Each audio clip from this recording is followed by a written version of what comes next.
Phil Roberts, first got to know about the operation just over 10 years ago.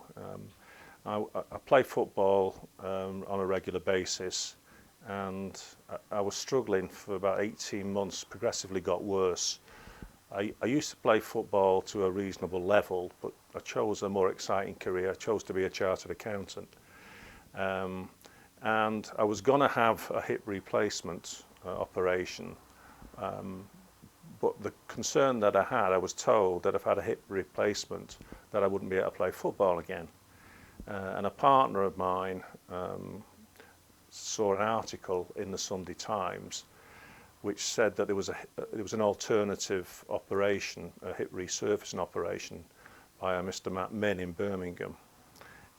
And the article said that there was a squash player, Jonah Barrington, who'd had the operation and was back playing squash.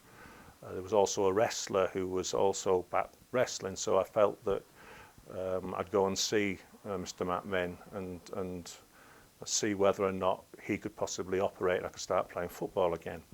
Daily life, it wasn't so bad, because as I said, I'm a chartered accountant, so a great deal of the time I'm sat at my desk, so it wasn't overly a concern to me. It was after I played football or did some sports, the recovery period got increasingly arduous and difficult and painful, and particularly at night. I got most of the pain in the evenings, which I think is somewhat paradoxical. You would think that when you're resting in the evening, it would be easier, but it wasn't. It was painful in the evenings. And the closer I got up to having the operation, the worse it got.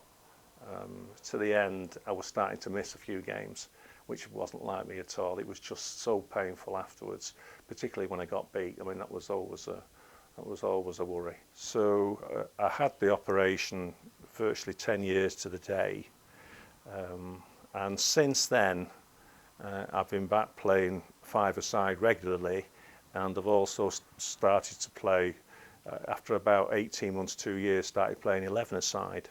And I've been doing that since, for those 10 years. I've had no pain whatsoever. I mean, it's been absolutely fantastic, the operation. I couldn't speak highly enough of the operation. And latterly, about sort of 6 months ago, I started to get a similar problem, possibly football related, in my left hip. Went to see the GP. I'd left my GP, on the basis that we'd mutually find who was the most suitable person to do it. And when I found that Mr McMinn was still doing it, it was a no-brainer for me. So I was delighted to meet up with him again. And I know that he feels that I'm probably somewhat tongue-in-cheek, sort of talking about going back playing again, but I actually mean it. I am going to be. I know it'll take about a year before I do, but I intend to be back playing football again in about a year's time.